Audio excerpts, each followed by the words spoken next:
20 मार्च Iran की राजधानी Tehran. दोपहर का वक्त है, करीब 1 बज रहे हैं। जोहर की नमाज का वक्त है। लोग मस्जिदों में हैं। नमाज के बाद कुरान शरीफ पढ़ रहे हैं।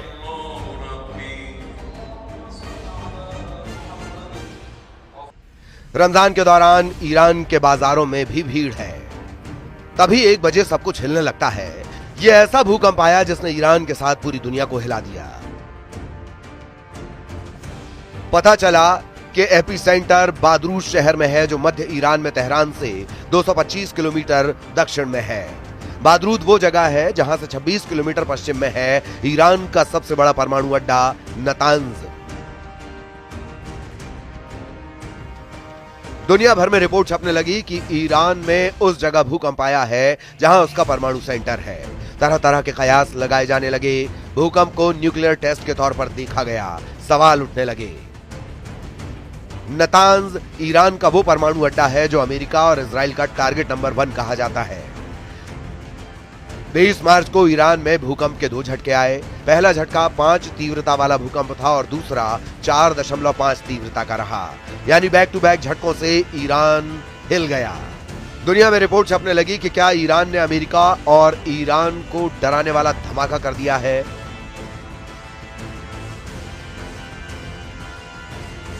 दुनिया में रिपोर्ट छपने लगी कि क्या ईरान ने अमेरिका और इजराइल को डराने वाला धमाका कर दिया है। ईरान की सेना अब तक अपनी फायर पावर दिखाती रही है, लेकिन अब भूकंप वाली खबर ने ईरान को लेकर नए और बहुत ही धमाकेदार कयास की शुरुआत कर दी है।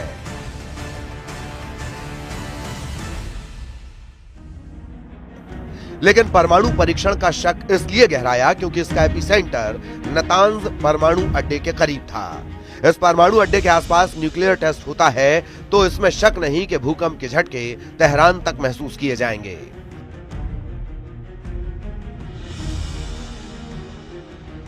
ईरान में अक्सर भूकंप आते रहते हैं। ईरान की 90% जमीन ऐसी है जो भूकंप के खतरे वाली रेंज में है। यानी भूकंप के लिहाज से दुनिया के सबसे संवेदनशील जोन में ईरान आता है। इस वक्त पश्चिम एशिया में अमेरिकी सेना की गतिविधियां बता रही हैं कि डोनाल्ड ट्रंप और बेंजामिन नेतन्याहू दोनों इस वक्त ईरान को लेकर बहुत आक्रामक हैं। दोनों ही चाहते हैं कि ईरान का परमाणु कार्यक्रम खत्म कर दिया जाए, फिर वो दबाव से हो या बमबारी से। ईरान अगर परमाणु बम बनाने में कामयाब हुआ तो अमेरिका और इजराइल के लिए बड़ा खतरा पैदा हो जाएगा। इसकी पूरी गारंटी है कि इजराइल भी एक अघोषित परमाणु पावर है। वो इसका दावा नहीं करता, लेकिन कई अंतरराष्ट्रीय संस्थाओं की रिपोर्ट है कि इजराइल के पास 100 एटम बम है। लेकिन अब ईरान ने परमाणु बम बनाया तो तेल अवीव और तेहरान की टक्कर पूरी दुनिया के लिए खतरा बन सकती है। ईरान पहले 13 अप्रैल 2024 को और फिर 1 अक्टूबर 2024 को दिखा चुका है कि उसके पास ऐसी मिसाइल है जो लॉन्च होने के बाद 400 सेकंड के अंदर इजराइल पर जाकर तबाही मचा सकती है। ऐसे में ईरान का एटम बम या कहें उसके तमाम परमाणु ठिकाने फौरन तबाह किए जाएं, यही इजराइल का फोकस होगा।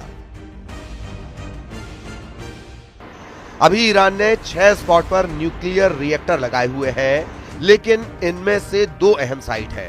पहली जगह है नतांज और दूसरी जगह है फोर्डो। यहां है अंडरग्राउंड न्यूक्लियर साइट जहां ईरान सबसे ज्यादा गुणवत्ता का यूरेनियम संवर्धन करता है। इजराइल चाहेगा कि वो पहली फुर्सत में ईरान के इन परमाणु अड्डों को पहली स्ट्राइक में तबाह कर दे। ये वो जगह है जहां बेहतर क्वालिटी यानी बम बनाने के लिए बेहतर यूरेनियम तैयार किया जाता है। राफेल ग्रॉसी, निदेशक IAEA ने कहा, हमें जल्दी करने की जरूरत है, समय बीत रहा है। आपने ईरान में गतिविधियों पर मेरी रिपोर्ट देखी होगी। 60% पर संवर्धित यूरेनियम की मात्रा बहुत तेजी से बढ़ रही है। सभी गतिविधियां की जा रही हैं। उनकी क्षमताओं को मजबूत करने का काम चल रहा है। इजराइल ने लेबनान और गाजा में अब तक जो बमबारी की है उसके जरिए नेतन्याहू ने यह भी दिखाने की कोशिश की है कि उनके बम कितने ज्यादा खतरनाक हैं। इजराइल जब अमेरिका से मिले बंकर बस्टर बम मारता है तो क्या होता है, ये बम कितनी बड़ी तबाही मचाते हैं। गाजा से लेकर बेरूत और सीरिया में भी ऐसे धमाकों ने बताया है कि इजराइल को मिले बंकर बस्टर बम कितने ताकतवर हैं। एक छोटा बंकर बस्टर बम क्या कर सकता है, इसका सबूत देख लीजिए।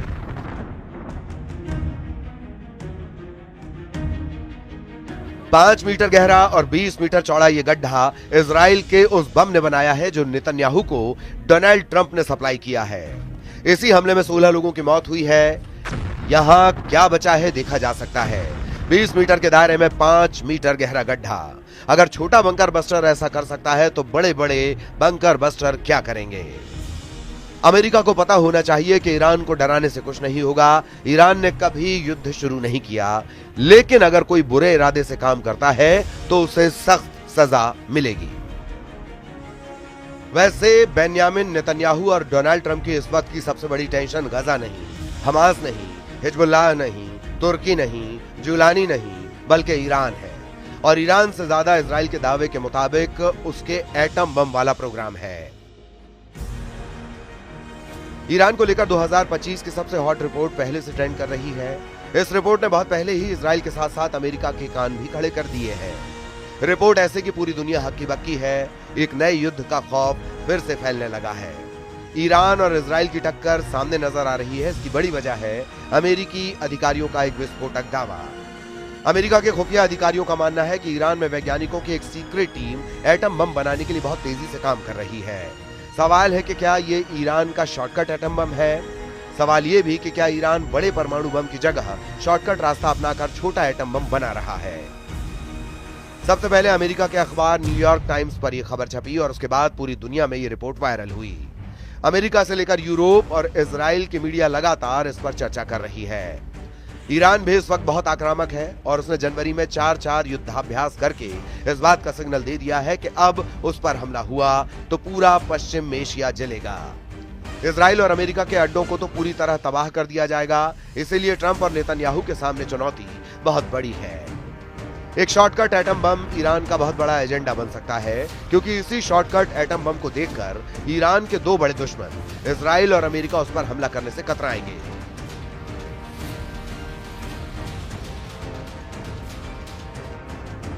बेन्यामिन नेतन्याहू इजराइल के प्रधानमंत्री ने कहा, इजराइल को तबाह करने की धमकी देने वाले ईरान से अपनी नजरें नहीं हटा रहे।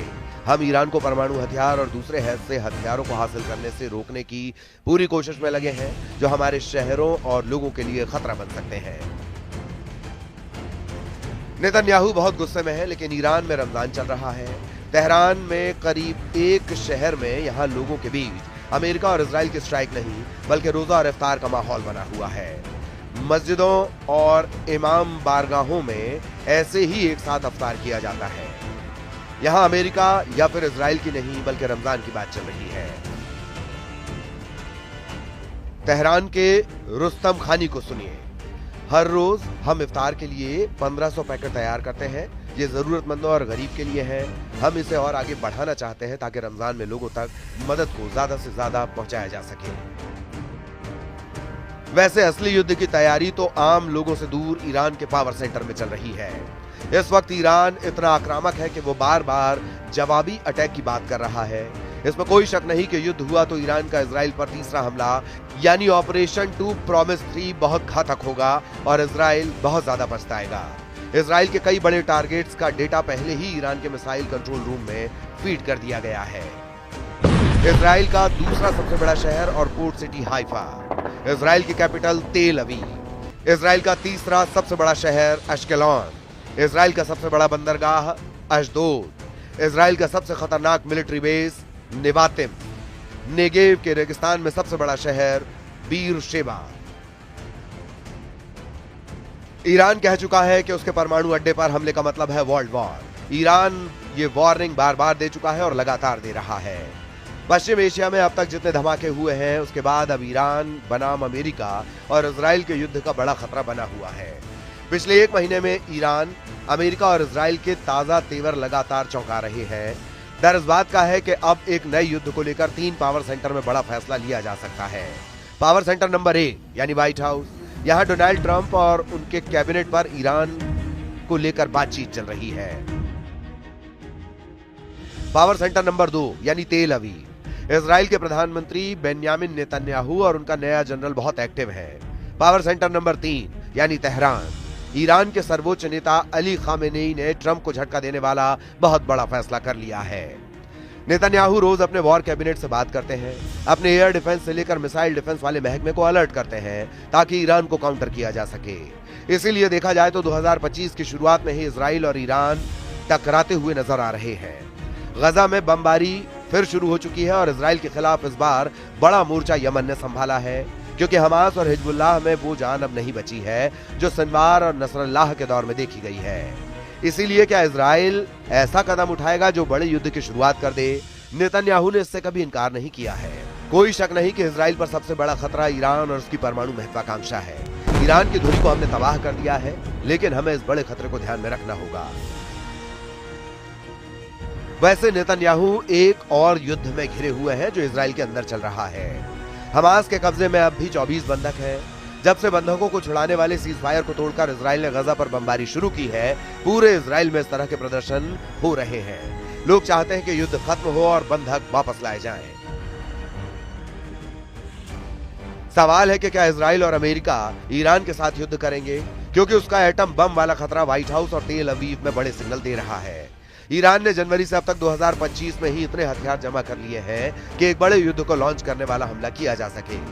ईरान के ड्रोन बेस का वीडियो तो इजराइल से लेकर अमेरिका तक हड़कंप मचा चुका है। ईरान क्यों इतना आक्रामक है?